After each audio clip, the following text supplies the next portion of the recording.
Hey, it's me, MLB. Here's chapter 18 of Heard You Like Me, and this one is titled 20-Minute Sleep. After parting ways with Jirou, you went to the dorm room to grab your beanie and then headed to the kitchen, shoving the beanie down to your head just before you walked into the kitchen area. There were a few students there making dinner, and you paused and looked around before quickly putting your drink in the fridge and then walking over to the long table to join Momo. She was sitting there with 2 plates of food, one for her and the other presumably for you, and you approached her with a grin. "Hey honey, I'm home," you said as you walked over and slung an arm around her shoulders and kissed the side of her temple as you sat down next to her. "Oh," she said, her internal thoughts mimicking her outward thoughts. "This one for me? Have I hit the jackpot?"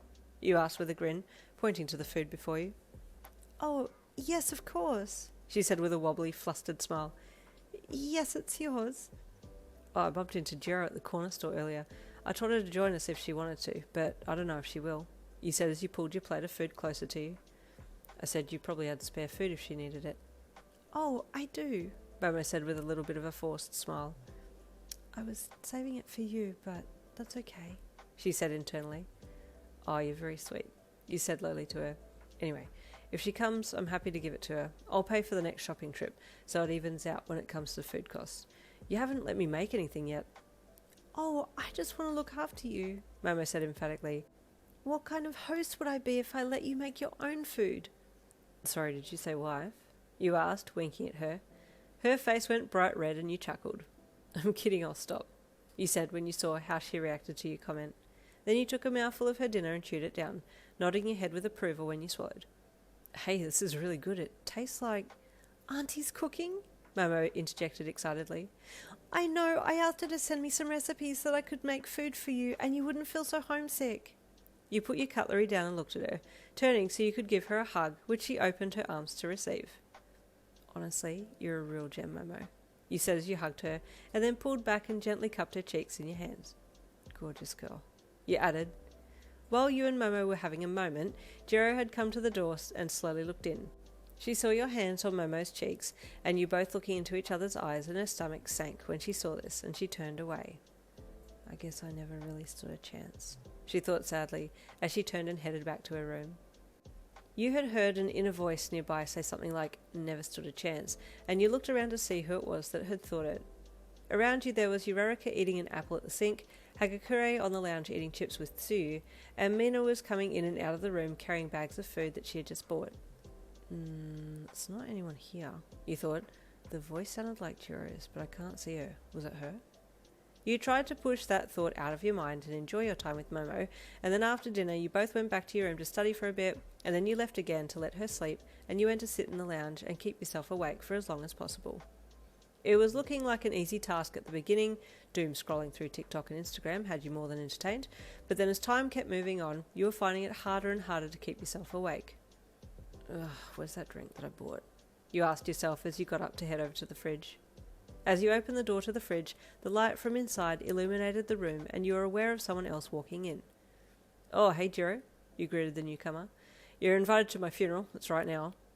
"Fun," she replied dryly. "How long are you up for tonight?" What time's it now?" you asked her. She looked at her watch. 2:30 a.m, she replied. I'll try and push to 4 a.m, you replied, grabbing your drink and letting the fridge door close while you cracked the top of the can open and took a sip. "Ah," you hissed after taking a swig of it. "Good stuff. Why are you up so late though?" you asked her, walking back to the lounge while she followed you. I was asleep but woke up and couldn't go back to sleep," she said. Fair," you replied. "Come and keep me company." You plopped down on the lounge and patted the seat beside you, to which she immediately took the open invite. "What have you been doing to stay awake?" she asked. Doom scrolling," you said before taking another sip of your drink. "Man, this stuff is good. I can feel it kicking in already." Jirou watched as you drank some more. "Man, I should have bought more, but I'll grab another one tomorrow if I need it," you said. "Hey, so what's your Insta?" you then asked her. "I haven't really linked up with anyone in the class yet."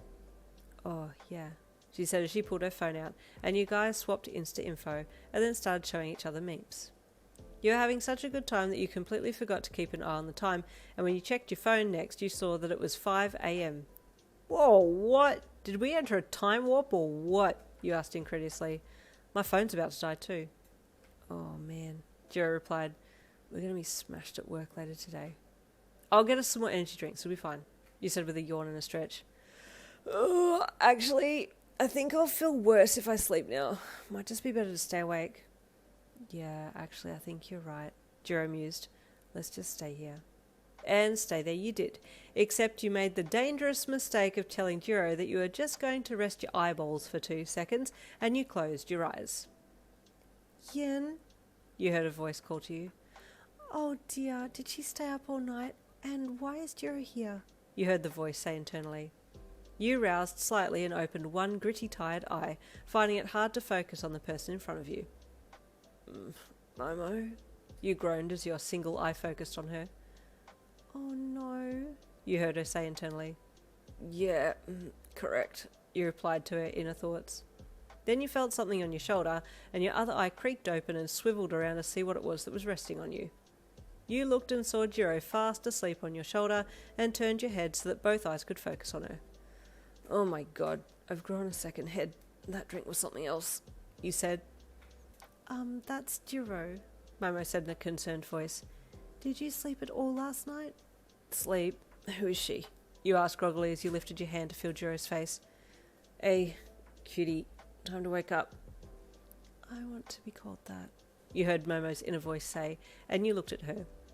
She realised you had heard her inner comment and blushed heavily. Okay, cutie, you said with a wink at her. Now, please stop breathing so loud because I can feel it in my descending colon. Oh, Yin, Momo said sadly, walking around to your other side as Jirou stirred and lifted her head off your shoulder. What happened? She asked groggily. We died, but we didn't go anywhere, you deadpanned, leaning forwards and resting your head in your hands. Oh, God, I feel like I'm going to throw up, but I also feel like I'm going to watch myself throw up because I don't feel like I'm inside my body at all, you commented. Would you like something for breakfast? Momo asked tenderly, placing a hand on your shoulder to steady you. All I want for Christmas is you replied as you stood up and wrapped your arms around her neck. Can I kiss you for breakfast? What about if I make us something healthy while you have a quick shower and then after... Momo started, but then Jirou cut in. Do you want more energy drinks and something sugary? She asked. Yes, you said as you let Momo go and spun around to click your fingers at her and give her the double finger guns. But first, I need to sit down. There's an earthquake happening. Why is no one panicking? It's you, Yin. You are the earthquake. You're shaking. Sit down, Mina said as she entered the room. Just another day and another chapter of Yin being relatable as all heck. All those who have been through finals or are going through finals and getting zero sleep and feeling sick to your core. I'm sure that you are feeling this in the pit of your being.